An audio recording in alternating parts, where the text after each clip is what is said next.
Olá a todos, olá a todas que estão nos assistindo nesse momento, né? Meu nome é Guilherme, hoje um dos coordenadores do canal Mesa de Debates, e hoje, né, vamos dar continuidade às discussões acerca, né, da ditadura militar, né, acerca das lutas daquele período principalmente, né, já tivemos entrevistas com sindicalistas da região de São José dos Campos e hoje estamos aqui recebendo o Paulo Eduardo Maon, né, conhecido como Cabeira, né, professor da rede pública, um grande amigo e também onde quem já dividiu inúmeras lutas no passado. Cabeira, antes da gente começar, por favor, se apresente.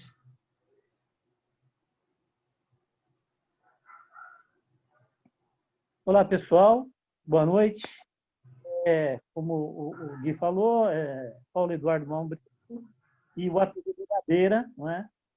Professor Gadeira, da Rede Estadual de Ensino e conselheiro estadual da POS.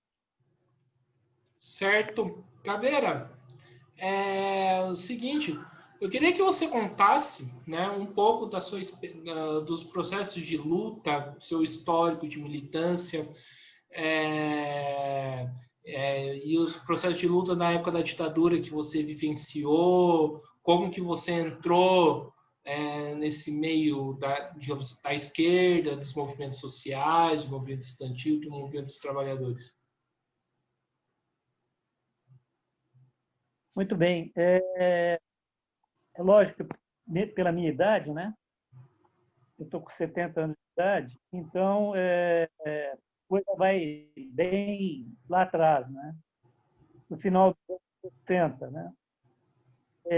Só que nesse período, né, eu não militava. Eu não militava, só trabalhava. Ajudar em casa, família, etc. E eu só vim a militar, a começar a militar, não só no movimento estudantil, quanto também, por extensão, no sindicato onde eu trabalhava, que era dos químicos, né?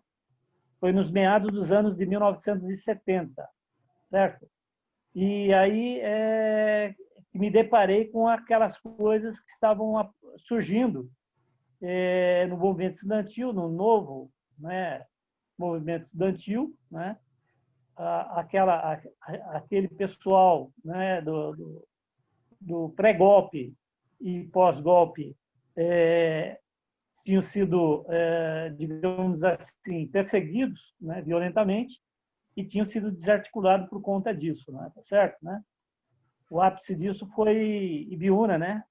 Quando se organizou o Congresso da Uni de Ibiúna, que houve todo o estouro lá da repressão, não é? Tá certo? E as perseguições. E aí o pessoal, naquele período, foi para a luta armada, foi para uma outra organizações clandestinas, etc. Esse momento não foi o meu momento. Meu momento foi depois. Como eu disse, eu só estudava e trabalhava, mas assim, curtia muito rock, né? Estava naquela fase do movimento hippie, né? Eu só vim realmente a começar a me preocupar, né? E a tomar consciência, né? Da organização, né? Estudantil e sindical nos meados dos anos 70, né? Onde foi, como eu disse, a retomada do movimento estudantil e de outros movimentos por carecia de outros movimentos sociais e do movimento sindical, claro, né, como grande força do sindicalismo do ABC, né, os bancários também, né. Eu nunca fui bancário, mas sempre atuei assim trabalhando junto, ajudando em piquete e tal, então me envolvi através dessas colaborações de classe, digamos assim, né. Era dos químicos, né, sindicato dos químicos, então tinha já tinha essa vontade junto com os outros companheiros e tudo mais. Né? E, e foi isso. E os anos 70, esses anos de retomar dos meados dos 70 até o final dos anos 70, apareceram ações e eu comecei fui, digamos assim, contatado, né, o movimento estudantil, um movimento que era a Liberdade Luta, que vinha da USI, da fração da Quarta Internacional, né, e passei a militar no trabalho também, né, no trabalho, e depois, posteriormente, agregando, né, uma tendência dentro do Partido dos Trabalhadores em 1980. Mas antes disso, né, o movimento estudantil foi violentamente também perseguido, no caso da invasão da PUC, é um dos exemplos. Tive amigas, por exemplo, que foram presas lá, sofreram queimaduras com bomba de gás, enfim, né? E aí a gente já começa mais organizadamente a participar, né, no movimento estudantil, né? E cheguei a ser preso, né?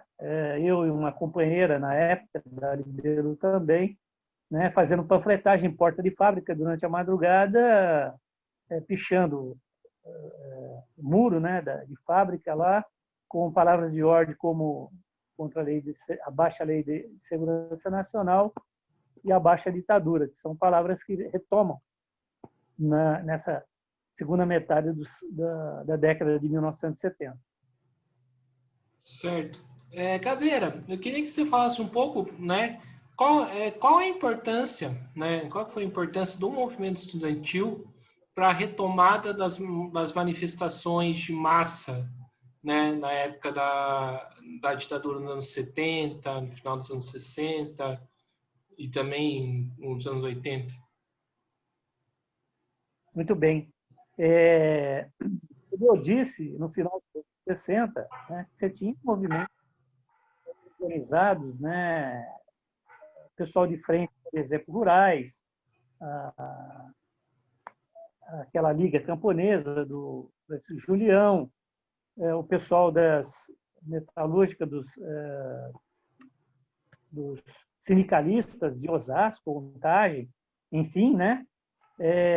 Esse cenário já não, era anterior, claro, ao movimento depois sindicalista que vai aparecer com muita força no ABC a partir da primeira metade, né, da década de 70, e é aí que vai aparecer esse movimento, essa retomada do movimento estudantil e a aproximação junto com esses movimentos sociais, não é? Tá certo? Aqui em São Paulo, por exemplo, você tinha movimentos de ocupação urbana, né, de áreas de ocupação urbana, o pessoal da Zona Leste, Zona Sul também, e também os movimentos de carecia, que era muito forte na região leste também, né, tá certo? E junto às SEBs, as comunidades eclesiais de base, que era, como a sigla diz, né, era a base da Igreja Progressista da Teologia da Libertação. Essa soma, né, desses movimentos todos, e o movimento estudantil, ainda que tinha uma particularidade própria, né, acadêmica, né, diferente de outros movimentos, né, tá certo? Mas que também foi às ruas, né? Foi às ruas e muitas passeatas e atos contra a ditadura, né? Tomando repressão, etc. Muitos, caso do Largo São Francisco, das muitas reuniões que houve lá, das passeatas lá ao longo da região lá, Dr. Arnaldo, da PUC, né, da USP, enfim.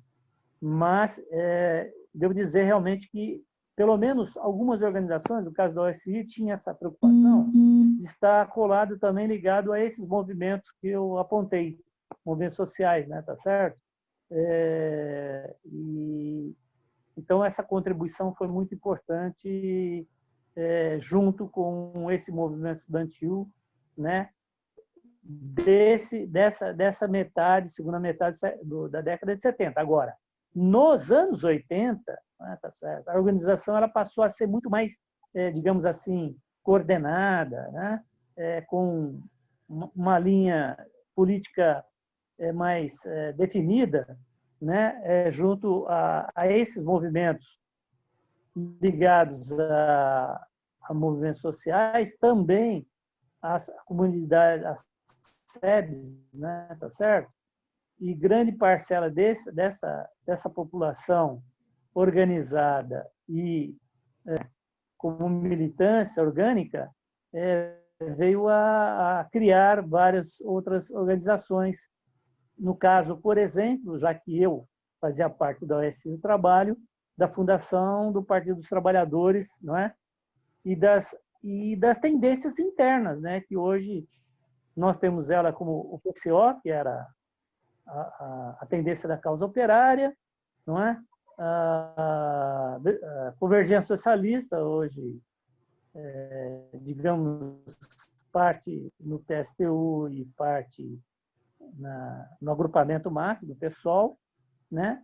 Mas que foi muito rico. Aí, nos anos 70, mais organizadamente, foi a época do movimento estudantil dando seguimento, né, ao que tinha dado pontapé lá nos meados dos anos 70, mas também dos movimentos sociais, MST em 1983, a fundação da CUT, CONCLAT de 83, 84, né, na fundação da CUT, e outras organizações de esquerda que vinham, né, numa postura de crescendo em relação ao combate à ditadura militar, que já fazia água, né, tá certo? A partir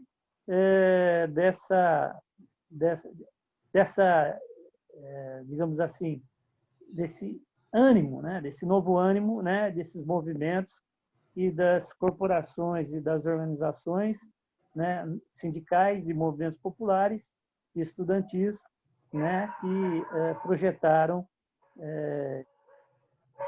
provocaram, digamos assim, a pressão, né, o fim do regime da ditadura civil-militar. Sim. Caveira, em relação aos debates, né, político, as lutas políticas dentro da esquerda, né? Você citou a questão da luta armada. Existia alguma discussão dentro do movimento estudantil em relação a esse tema? Quais eram as posições?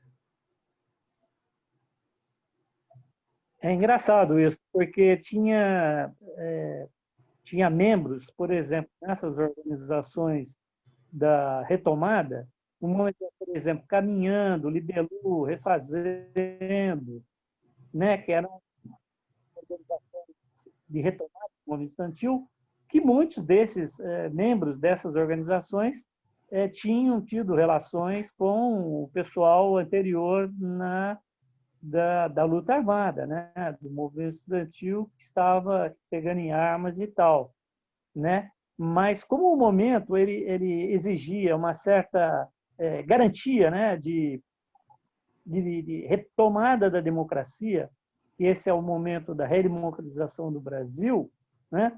Você tinha outros setores como o AB, a BI, né, a OAB, a BI, a Associação Brasileira de Imprensa, né?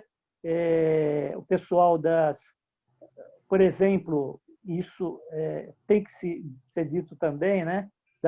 As arquidioceses, né? Das dioceses ligadas à Igreja Progressista e tal, né? E que tinha uma força grande perante muitas dessas militâncias, não só do ponto de vista estudantil, mas sindical também. Então, a questão do debate, né?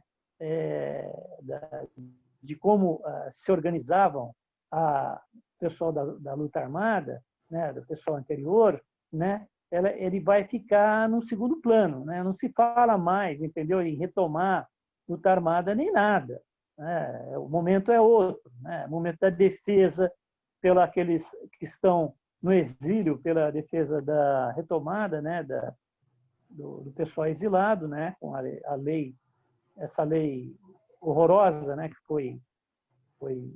acabou sendo, né, perpetrada ainda pelos militares, que é a lei da anistia política, né? Tá certo?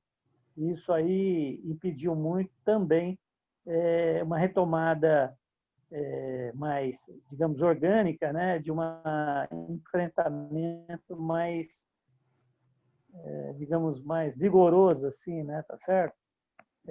Com a ditadura militar. Porque não pode se esquecer também que no final dos anos 70, houve uma frente da extrema-direita das Forças Armadas que quiseram dar um golpe, né, tá certo? Um golpe dentro do golpe, né, tá certo? Né? Fazendo terrorismo, explosão de bombas no Rio Centro, em bancas de jornais, na OAB, onde veio a óbito a secretária Lida Monteiro, não é, tá certo? Tudo isso aí era um caldo, né, que acontecia muito forte e era muita coisa a ser debatida e discutida, né? Não só ficar atento só à questão só estudantil, não. Por isso que eu digo que esse período ainda, o movimento estudantil, ele tinha uma organicidade onde ele debatia várias coisas e de frente de lutas também, não só dentro do movimento estudantil. Sim.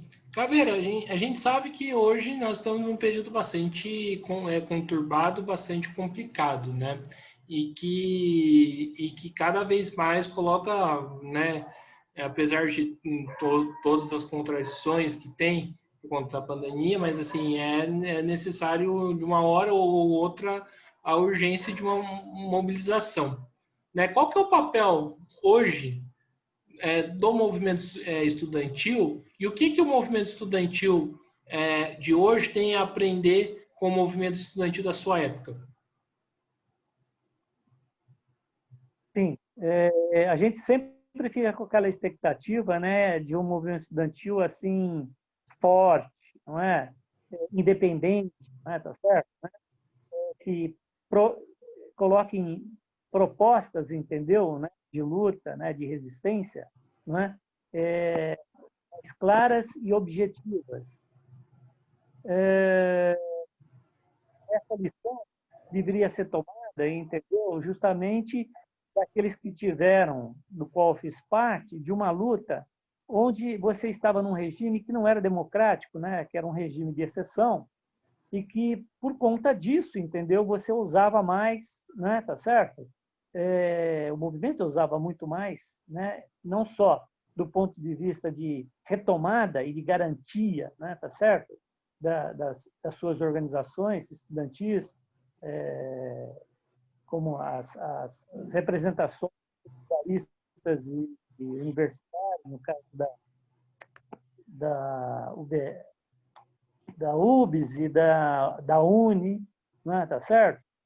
E é isso que eu penso que falta hoje. E também eu quero colocar o dedo na ferida, né? Tá certo? Porque quando houve essa redemocratização e esses movimentos, né, sociais e o estudantil, né, no caso nosso, era que a gente devia ir para uma luta e com uma tática, uma estratégia bem definida, entendeu? Para minar cada vez mais o regime, né? O que acontece hoje, muito diferente daquele momento, é que, ao longo dos anos da democratização, ao longo dos anos das eleições, primeiro indireta, né, de 89, depois vindo nos anos 90, né, do neoliberalismo, que vem com muita força, aliás, né, com a eleição dos tucanos do PSDB, né, e aí, passando a era do PSDB, vem a era do PT e a era do Lula, é que essas organizações estudantis passaram a ganhar corpo, gordura, mas que mais prepararam e fortaleceram nessa gordura esse aparelho de corporação, de grêmio, de agremiações, entende? Ela passou a ser instâncias onde a burocracia, entende, ela funcionou mais, ela sobrepôs muito mais, entendeu? a organização da base, né, estudantil. Né? Isso aí, não é só eu que estou dizendo, é só conferir aí, né, com outros companheiros e companheiras, né, que estão, digamos assim, na faixa etária, né, que eu estou, um pouco menos, um pouco mais, enfim, né, que realmente ela sufocou, na verdade, na minha opinião, sufocou, entendeu? Uma organização muito mais forte na base do movimento estudantil, certo? Né? Ela acabou inibindo, na verdade, entendeu? Com as posturas às vezes, eu não gosto muito de usar a expressão, mas correio de transmissão de governos, digamos, de campo mais centro-esquerda, por exemplo, né? No caso do governo Lula, no governo Dilma, né? Tá certo? E isso aí, para mim, na minha visão, foi muito prejudicial ao movimento estudantil. Certo. Cadeira, agora prosseguindo a nossa conversa. Eu não sei se me fica entender, foi claro no que eu disse aqui. Oi? Tá Eu não sei gravando. se eu fui claro. Foi. Oi, eu não sei se foi claro nisso que eu estou falando para você, dessa diferença do movimento estudantil da minha época, né, tá certo? Para a época que ela parte depois dos anos 90, dos anos 2000 até hoje. Sim, deu para entender bem. E foi bastante boa. Foi boa a sua fala. Gabriel, continuando, né, a nossa entrevista, eu queria que você falasse um pouco quem são os empresários que financiavam a ditadura.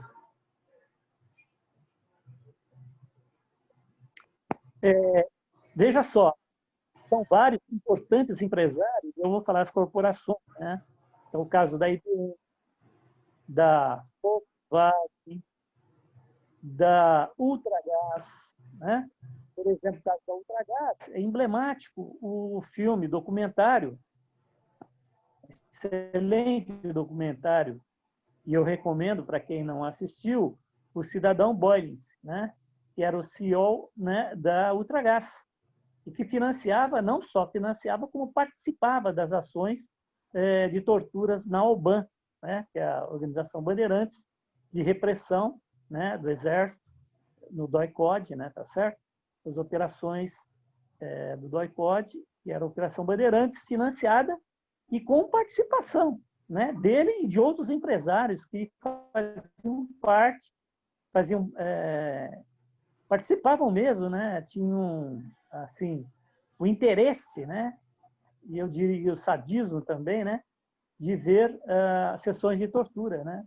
Então, eu citei IBM, eu citei Volkswagen, eu citei Ultragaz, mas não só essas, né, tá certo? A gente pode pegar muitas outras, por exemplo, essas da Alquímica, por exemplo, né, tá certo? Do qual, até fazendo um preâmbulo, da Alquímica, numa época em que o Geisel, por exemplo, foi general-presidente, né, de 74 a 79, né, foi um cara que foi consultor, né, ele era consultor ele não, né, ele não, mas o grande, a eminência parda do governo da ditadura militar, Golbery Couto e Silva, era diretor da Alquímica, enfim. Então, são empresas de muito porte, né? Hoje a gente pode traduzir nessas empresas como a Monsanto, essas grandes empresas de biotecnologia. Mas teria...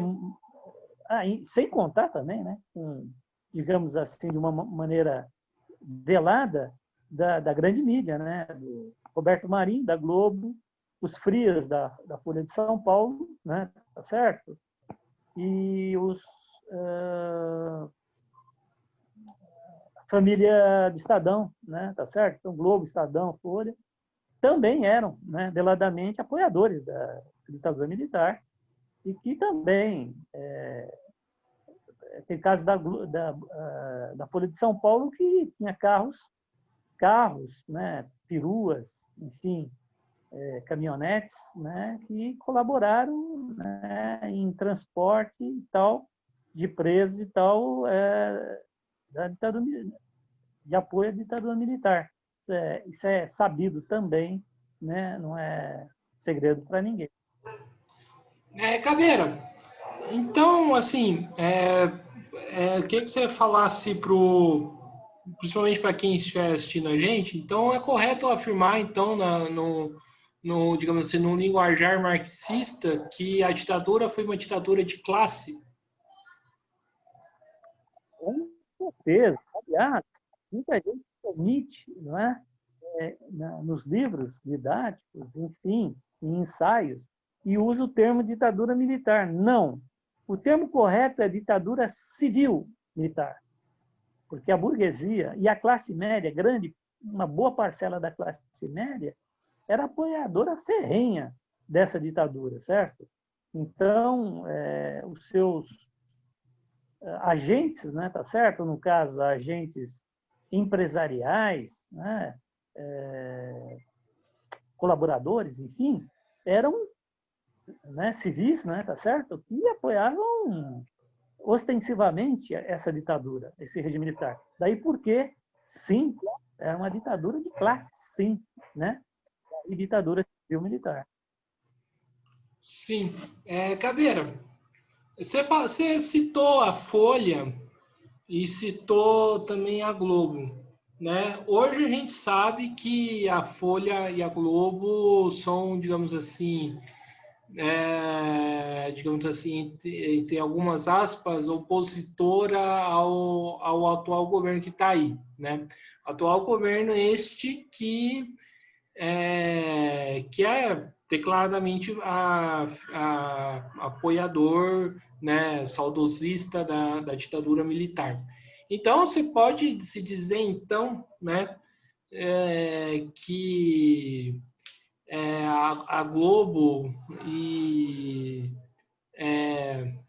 naquele momento a Globo também tipo era favorável à ditadura. O que mudou, né? Ou a Globo se adaptou ao atual período, ou quando convém a Globo ela pode ser favorável de novo a uma outra ditadura. Não sei. Como explica essa relação no seu ponto de vista? Bom, olha, eu uso um exemplo para mim, não só para mim, mas todo debate e toda conversa que eu fiz em sala de aula, estou aposentado, né? Mas que eu fiz em sala de aula com os meus alunas, foi de que a Globo é uma corporação, entendeu? Que ela não é nacional, ela é internacional, né? A Globo, ela representa, entendeu? Muito bem o capital internacional, percebe? Mais uma referência que eu quero citar aqui, que fica mais claro para quem quiser conferir o que eu estou dizendo. E, naturalmente, eu sei que quem está participando, nos ouvindo, são pessoas muito bem esclarecidas, etc. e tal, que provavelmente deva ter assistido o documentário Beyond Citizen Kane, ou Para Além do Cidadão Kane, né, tá certo? Que fala sobre as organizações Globo e o seu dono, né, patrono, enfim, o doutor, que fala, o pessoal fala jornalista, tem até a avenida jornalista, jornalista coisíssima nenhuma, é empresário, tá certo? Nunca teve, nunca participou de curso de jornalista, coisíssima nenhuma. Roberto Marinho, entendeu? E que é o filme, que é o documentário feito meses após a queda de Fernando Collor de Mello, que é o Channel 4, ou Canal 4, em inglês, que veio com o intuito de fazer uma cobertura sobre o impeachment do Fernando Collor de Mello, e quando chegou aqui, deparou que a pesquisa e o objeto desse documentário não era o Fernando Collor de Mello, mas sim o Roberto Marinho e as organizações Globo, porque foi ela que criou esse, né, esse personagem, né, esse produto, né, um produto de marketing que foi eleger, né, o Fernando Collor de Mello. E aí, nesse documentário, demonstra tudo isso. Há vários entrevistados, enfim, né? Um deles fala muito bem, que é um jornalista, Gabriel Prioli, que ele disse assim, a Globo sempre teve vocação governista. E é verdade. Desde que ela existe, a Globo, ela é governista, não importa qual governo esteja. Entende? Não foi por acaso que, quando o Lula foi eleito, o seu jornal, que é o Jornal Nacional, ele, por vários dias, né, mitificou a imagem do pau de arara que sai do interior, né, da região da seca nordestina para o primeiro posto, né, na República, que é o presidente da República. E depois, claro, né, vai acompanhar e na maneira e no momento que ela entende, né, que é o momento de descartá-lo, ou melhor, descartar, né, o projeto, né, que era o projeto do PT, do Lula, e que substituído pela Dilma, né, tá certo? Era o momento de trucar, né, quando veio o golpe, né, parlamentar, jurídico parlamentar, né, de 2016. Então, a Globo, cara, ela sempre foi governista e muito realista naquilo que ela sempre pretendeu, certo? Se você, eu preciso dar um exemplo, outro exemplo. Jogo do Brasil, a Globo, jogos oficiais, enfim, do Brasil, a Globo ela passa, né, e ela às vezes controla o horário para depois da sua novela, não é? Tá certo? Uma vez, com exceção de uma vez que teve um jogo do Brasil, se não me engano foi em Miami, na Flórida, que a Globo deixou de transmitir a novela, que o horário era mais cedo, era às 19 horas, para transmitir o jogo do Brasil nos Estados Unidos. Por quê? Porque aquilo que eu falei, a Globo ela é uma corporação, entendeu? É uma agência poderosa, entendeu? Desse capital internacional. E, no caso da Globo, está sediado nos Estados Unidos da América. Sim. Caveira, você falou que também trabalhava na indústria química, né? Aí, se me corrija se eu estiver errado, era do Sindicato dos Químicos. A gente sabe, né, que a ditadura interviu, né, nos sindicatos, colocando interventores no lugar das tradicionais direções que tinha antes. Como que era o conflito entre os trabalhadores e essas direções que eram pró-ditadura militar? Muito bem lembrado. Quando eu estava nos químicos, não é, tá certo? Ainda as direções, né, era tudo interventoria, não é, tá certo? Mas, como eu comecei a trabalhar nos químicos já no final dos anos 70, né, tá certo? Das lutas, né, sindicais, né, tá certo? Nós já militava nos químicos na oposição, né, na oposição sindical química, né, tá certo? Tanto é que eu tive a honra, junto, né, com outros companheiros químicos, em 1983, né, onde o sindicato veio novamente para a mão, entendeu, dos trabalhadores. Domingos Galante, né, foi eleito, né, presidente dos químicos, né, selando assim longos anos, né, de intervenção no sindicato. Para você ter uma ideia disso, é que a gente mal conhecia e mal tinha relação com essas diretorias, né? A gente estava mais preocupado mesmo junto com os companheiros e companheiras, entendeu? Nessa organização de oposição ao sindicato com intervenção, né? Tá certo?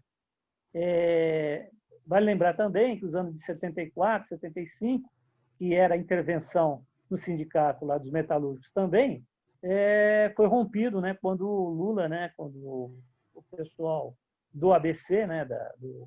Do novo movimento sindical no ABC, tomaram as rédeas dos sindicatos naquela região.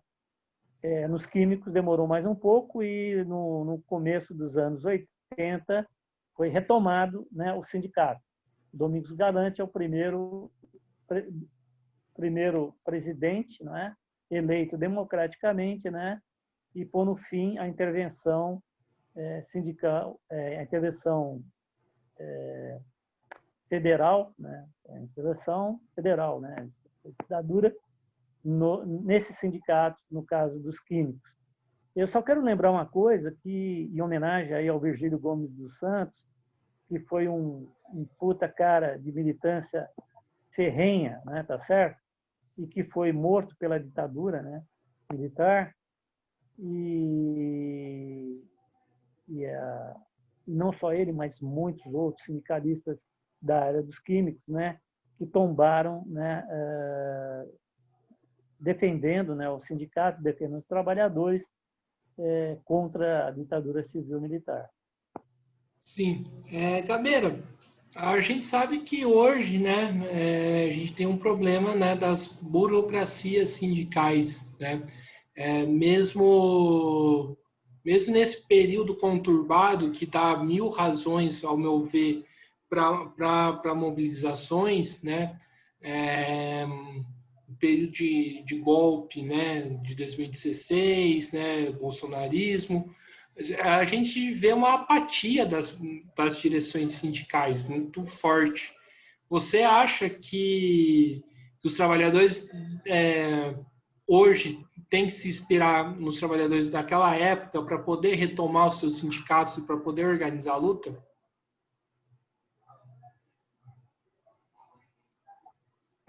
Sem dúvida, cara. A gente, como dizer o seguinte, tenho conversado com muita gente, né? E a gente, e não é saudosismo, coisíssima nenhuma, tá certo? Mas a retomada, entendeu? As bases, ela é fundamental, fundamental. Nós estamos perdendo cada ano. Ontem mesmo perdemos um companheiro valoroso aí, né? Sindicalista. Hoje perdemos outro que foi um dos fundadores, né? Da POS, Nelson Frateschi, né? Militava na Lapa, que é da nossa época, né? Tem a minha idade, um pouco mais velho, e é necessário que nós retomamos, entendeu? As bases, entende?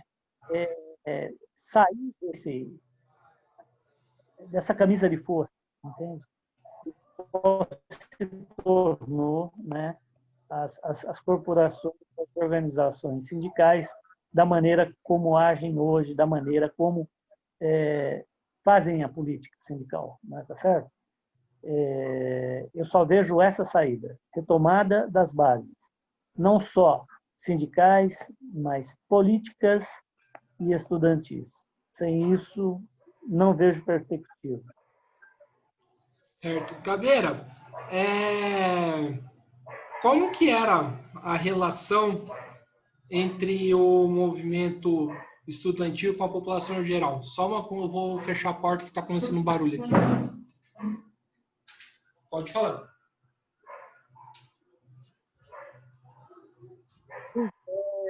No caso da educação, nós fomos um país onde nós sempre tivemos, né, e temos ainda, uma opinião pública muito mesquinha.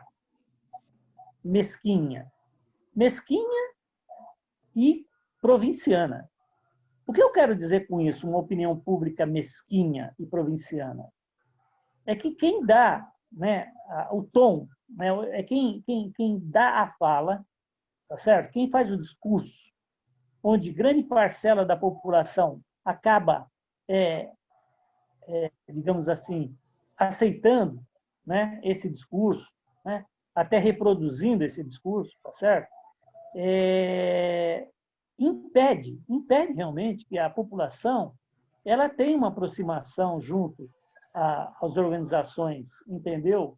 Que são bem estruturadas, organizadas, entende?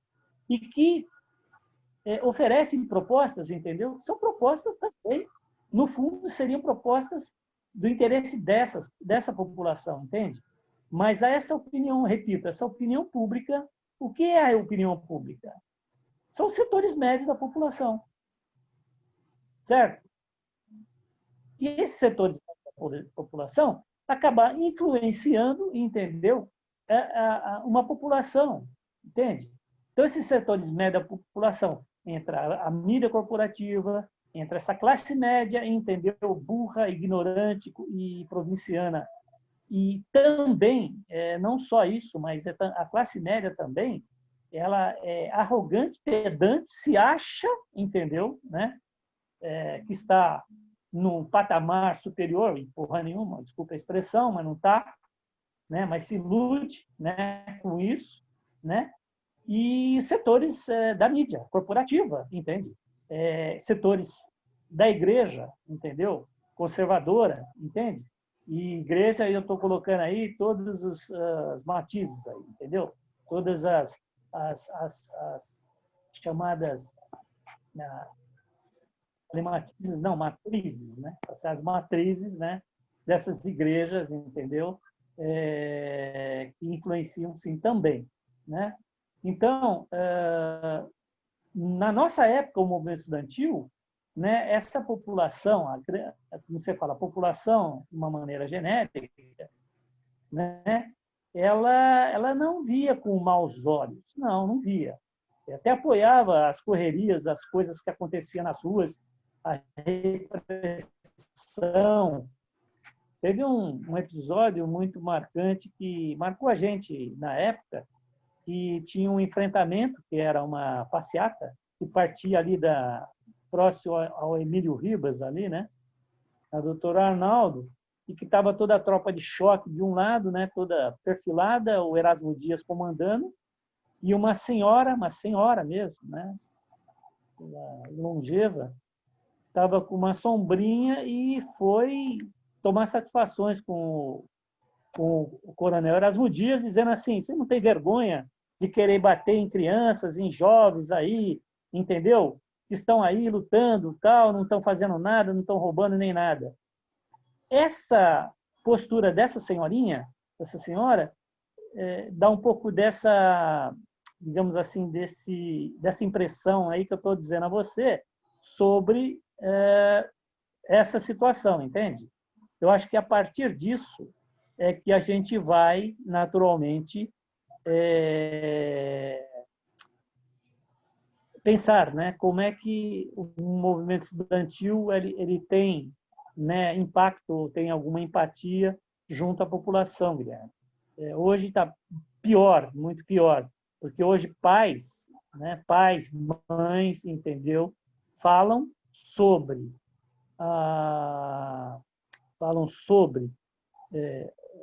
nós docentes e tudo mais com uma ponta de raiva, de ódio, sem qualquer motivo.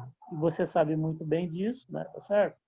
Então, situação dentro desses tempos que nós estamos passando hoje, tempos sombrios, né? Tá certo?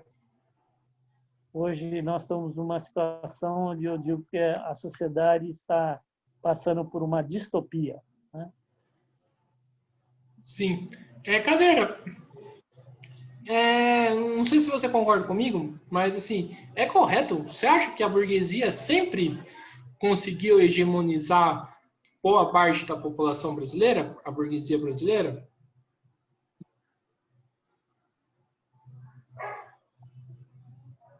Teve um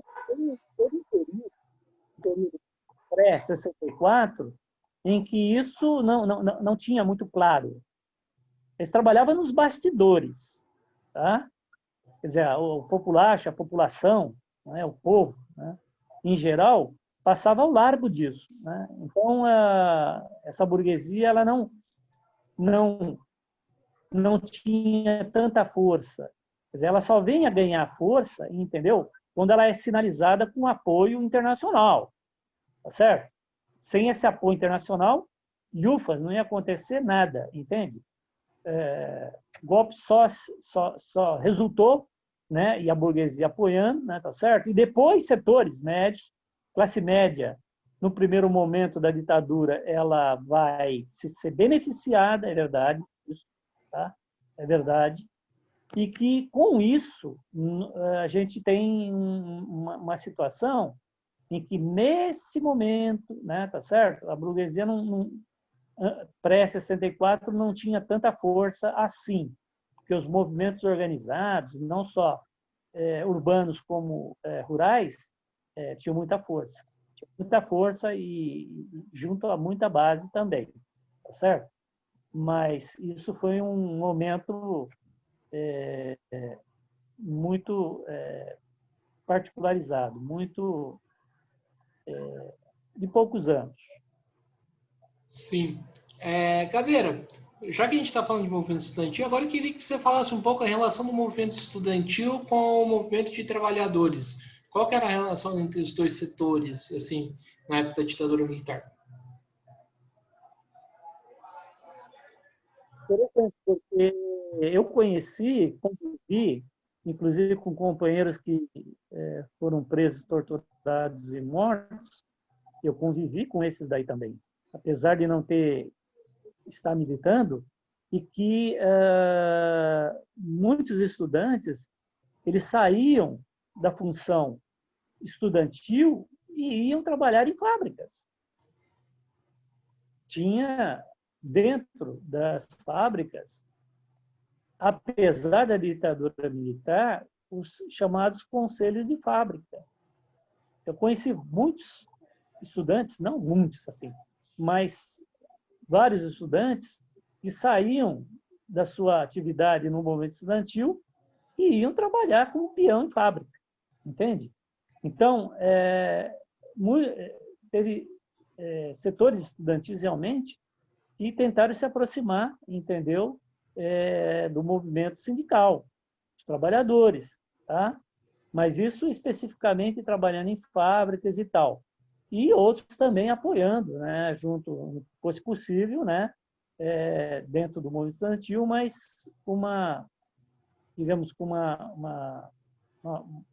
uma predisposição também a estar nas lutas junto com os trabalhadores das várias categorias que estavam em enfrentamento com a ditadura militar. Caveira, você Ditadura lembra... civil militar. Civil militar. Caveira, você lembra de alguma ação em que os estudantes se uniram com os trabalhadores, ou em alguma luta, alguma mobilização, manifestação que você tem em mente? Você consegue lembrar?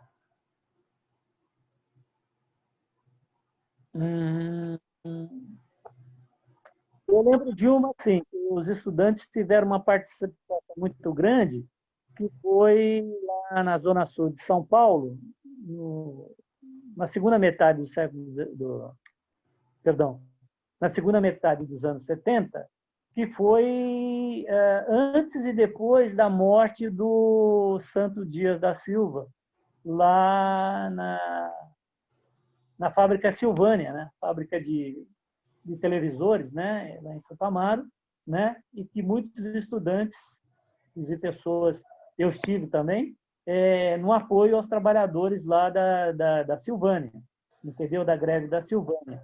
Isso foi um marco muito importante, entendeu? Onde o setor estudantil estava junto lá com os trabalhadores lá da metalúrgica Silvânia, em Santo Amaro, a Zona Sul, que acabou derrocando na morte, na porta da fábrica, do operário, que, aliás, era do MONSP, o movimento de oposição sindical, né? Metalúrgico de São Paulo, uma das lideranças importantes do MONSP, o Santo Dias da Silva. Caveira, você sente falta hoje dessa aliança entre estudantes e trabalhadores?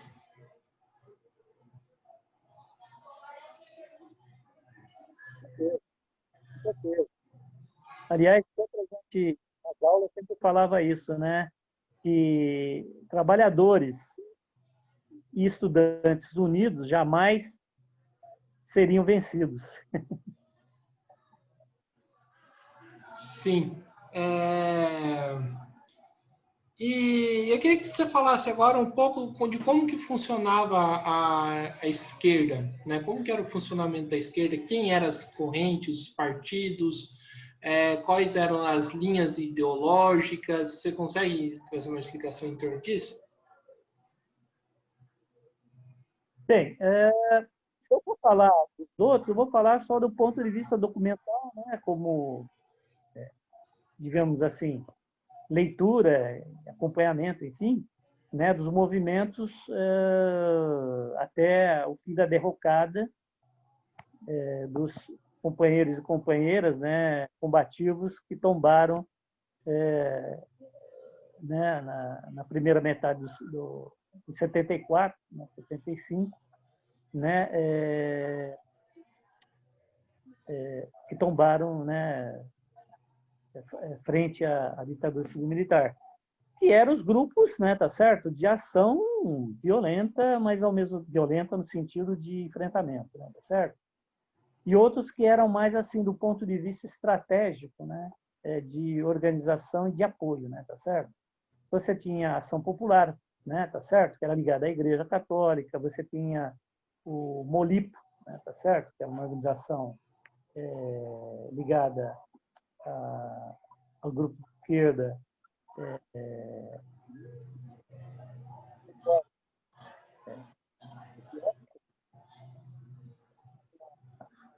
Coloca, né, que era outra organização.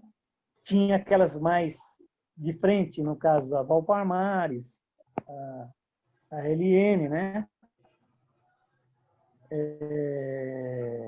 Além da Valpalmares, também tinha a DPR, né? E outras organizações. Agora, na reorganização do movimento estudantil na segunda metade da década de 70, vai se organizar através dessas tendências que eu comentei com você, entendeu?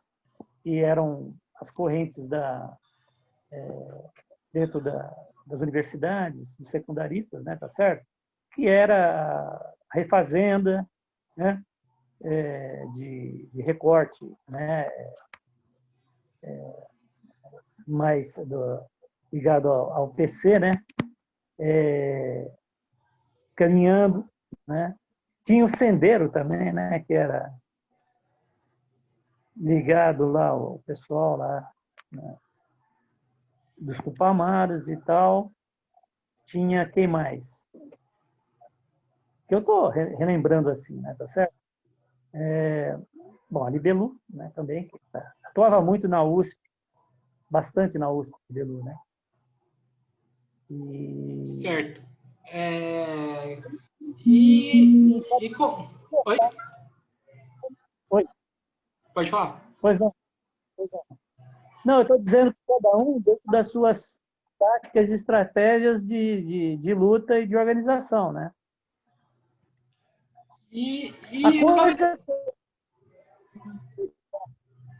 A coisa começa a mudar dessa tendência, né? Por exemplo, caminhando, refazenda, essas outras, eles vão se espraiar em partidos como o antigo MDB, que vai se tornar o PMDB, né? A Libelu, o pessoal da Convergência e etc., que vão ganhar, né, espaços, né, dentro do PT, né, tá certo? E outros aí que vão estar dentro de outras agremiações políticas, né? PSB, né? Depois vem o PDT também, vai ter também ativistas e dessas tendências dentro desses partidos. Isso depois das eleições lá de 1980, das diretas já, né, tá certo? Das diretas já, né, que vai se configurar mais dentro de tendências dentro de partidos políticos. Sim. Caveira, como que era? Eu queria que você falasse para quem estiver assistindo a gente, né? Como que era lidar com toda aquela perseguição do regime? Porque era uma situação totalmente atípica que, por exemplo, por exemplo, eu vivi assim, nos meus quase 10 anos de militância.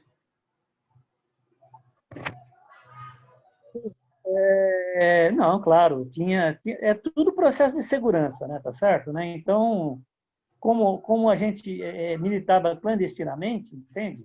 Então tinha muito setor de apoio, né, que era o setor de apoio e segurança, né, tá certo? Então, quando a gente saía para fazer as atividades, panfletagem, pichação, né, a gente tinha um sistema de segurança, né, que tentava dar cobertura, né, tá certo? E até para chegar, né, nos núcleos, né, onde as AMICs, enfim, a gente usava os termos aí, né, a gente tinha que estar muito bem ligado, entendeu, no movimento das coisas, porque várias vezes a gente foi seguido e tudo mais, a gente tinha que ter esses cuidados, sim, né? Porque, você veja, como eu te falei, até as eleições de 82, até um pouco mais de 1982, o aparato de repressão não estava desestabilizado, não. As forças de extrema-direita dentro da caserna eram muito fortes ainda, entende? Né? E o recrudescimento, inclusive, das PMs, né, que ganharam, a partir dali, mais força, né, tá certo? Na estrutura de aparato repressivo do Estado, né? Então, os cuidados eles se redobravam, sim. Quando eu fui preso junto com a Perivete, né? Militávamos na Libelu, e quando fomos presos, a gente, antes, né, achávamos que estava sendo seguido e tudo mais, mas relevamos, né? Nós não fomos espertos o suficiente para perceber que o pessoal estava de campana para nos pegar, entende? Né? Foi de madrugada e tal, né? Eu acredito que quem deu a ficha também deve ter sido dentro da fábrica, que é a MAN, que é uma metalúrgica que tem ali na região da Dutra, né? Tá certo? E Parque Novo Mundo, e que deve ter dado a ficha que tinha pessoas circulando por ali, entende?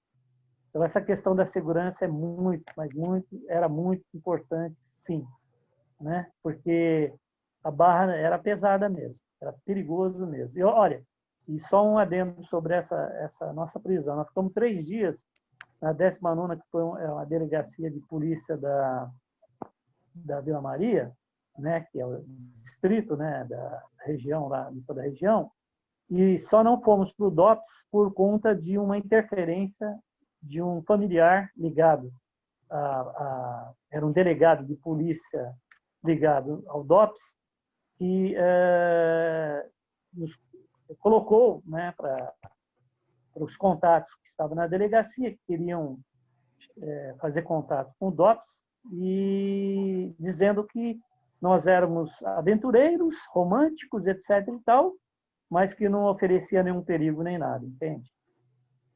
É claro que eles sabiam que existia a tendência Libelu, como as outras tendências, né, que agiam na clandestinidade, mas já não era, né, aquela coisa de repressão mais forte e contundente que foi na primeira metade da década de 70. Lembrando uma outra coisa que eu falando sobre isso, é que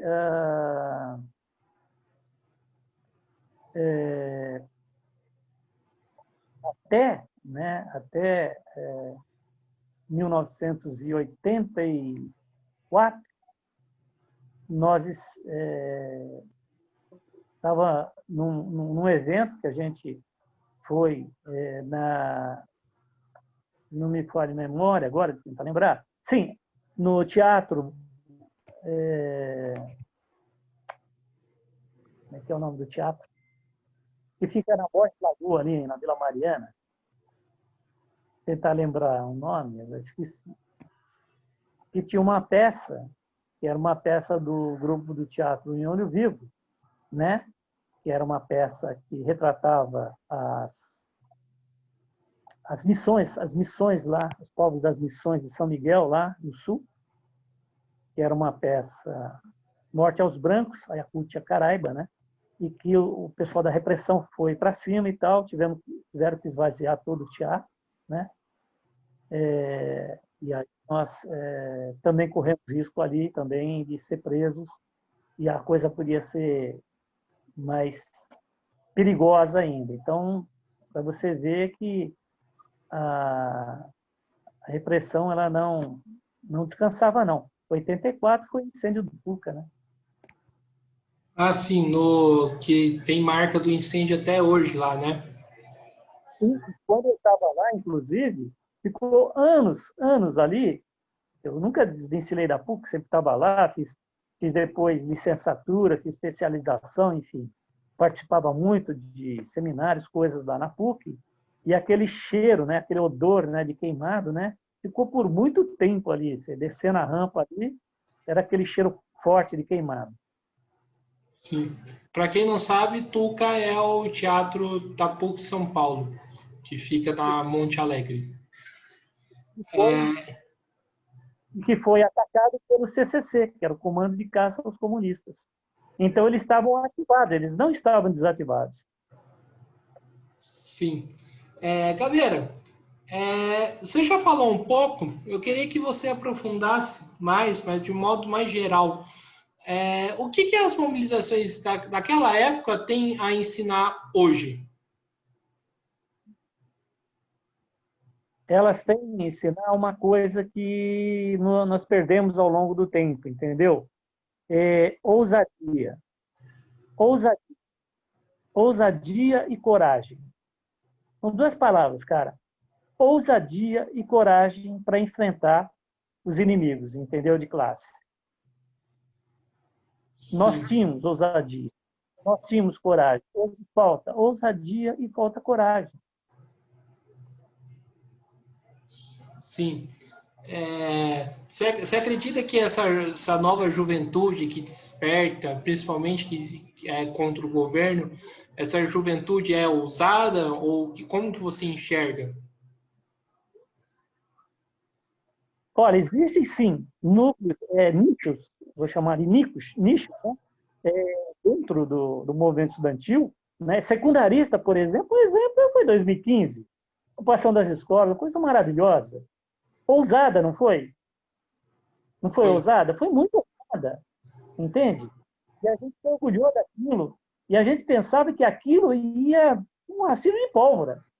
Aquilo tinha que sugerir aquilo que tinha, Guilherme, aquilo que tinha que sugerir, entendeu? Que as organizações estudantis da UBS, da Uni, entendeu? Fosse realmente para frente, do ponto de vista de ousar, entendeu? Para valer. Você quer exemplo melhor do que aquele do movimento das escolas ocupadas? Sim. Caveira, para fechar, né? A ditadura militar ainda tem as suas consequências hoje? Qual que é a sua opinião? E como? E como? Eu só cito uma coisa para explanar e eu espero que o pessoal que nos esteja assistindo, ouvindo, entenda que a máquina da ditadura militar, civil-militar, ela não está desmobilizada, cara. E o braço que demonstra isso claramente é a instituição Polícia Militar. A Polícia Militar, ela foi erigida porque antes da Polícia Militar, você tinha a Força Pública. A Força Pública, ela era reportada diretamente aos governos estaduais, certo? Ao longo dos anos, quando a ditadura civil militar acaba com as forças públicas, com as guardas civis, aquelas que não usavam armas de fogo, só usavam cacetetes e tal preventivamente, entende? Ela vai ganhar corpo e gordura, tá certo? E vai ganhar espaços de autonomia, cara. Pra você ter uma ideia, em 1977, quando Erasmo Dias, no auge da sua sanha, da invasão da PUC, etc. e tal, coronel da Polícia Militar, entende? E era um cara que muita gente falava, pô, o cara é o milico do Exército. Eu lembro que muita gente que não sacava falava, os homens do Exército são foda. E, na verdade, era da Polícia Militar, tá certo? Então, esse entulho, entendeu? Está aí, presente, entendeu? Enquanto não se acabar com essa instituição, entendeu? Que essa instituição nefasta da Polícia Militar, entende?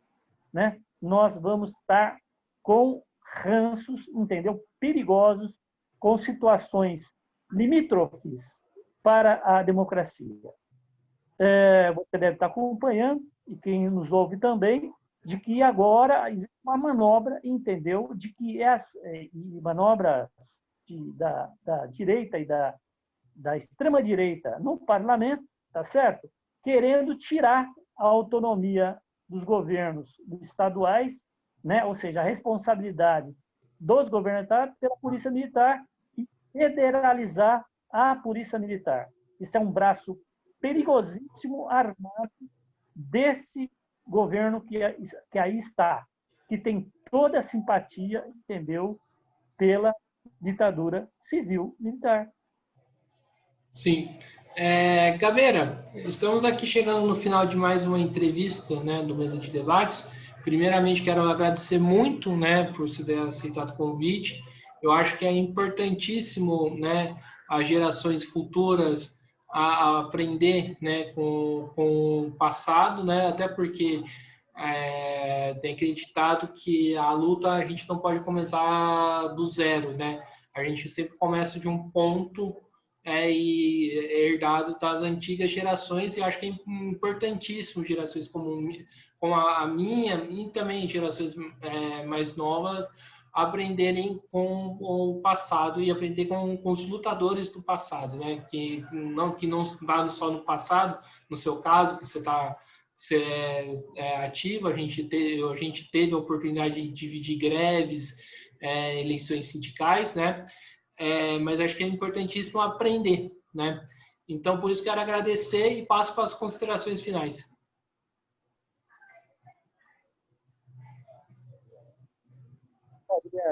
Eu quero agradecer essa oportunidade, né, de estar conversando com você, com os ouvintes aí, quem está acompanhando, né, esta live, e dizer o seguinte, que eu acredito, né, que a gente possa realmente superar, né, esse momento.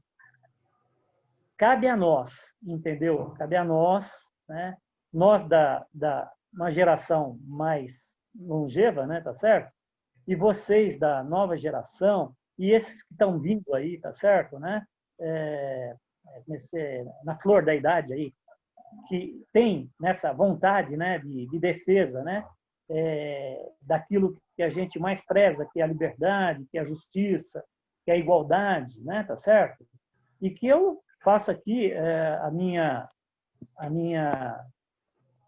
digamos assim, a minha preferência, né, pelo socialismo, né, que eu acredito, né, que o socialismo ele tenha muito mais a oferecer do que esse capitalismo de barbárie, né, que nós estamos, né, tá certo? E que estou à disposição de vocês aí, né, para o que for necessário, né, dentro do que é possível, né, já que você vê, a gente está aqui preso. Você sabe que, enquanto eu estava esperando recarregar o celular, eu fui fazer uma boquinha, porque quem faz a minha comida é eu mesmo. Então, eu estou sozinho no meu apartamento aqui no bairro da Luz, entendeu? Né? 10 meses aí. Sim. Entende? é muito chão, né?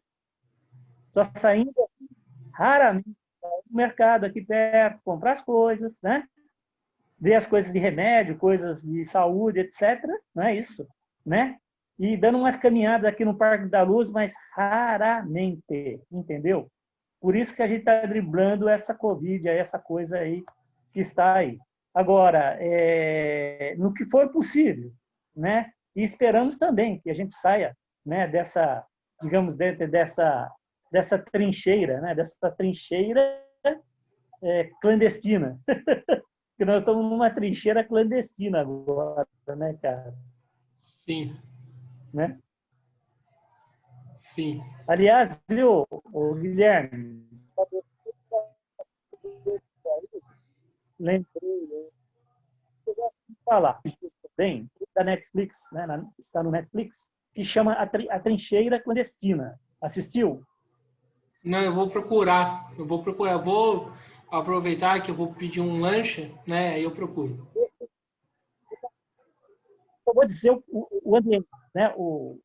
A época, né? Que corre o filme, tá bom? Guerra Civil Espanhola. Sim, E aí sim, você vai entender por que eu estou dizendo isso de feira clandestina. sim. Beleza, querido? Forte abraço para você, mano. Tá certo, camarada? E estamos aí na luta e resistir é preciso sempre, camarada. Sim. Gabeira, mais uma vez quero agradecer, né, a você ter aceitado o convite, né? Também quero agradecer a todos que estiveram assistindo esse vídeo, né? Peço para se inscrever no canal do YouTube do Mesa de Debates, né? Curtir o vídeo no Facebook, né? No YouTube, compartilhar, né? Nas redes sociais e também seguir a gente no Instagram. Então é isso aí, pessoal. Está encerrada mais uma mesa de debates. Até a próxima. Fui.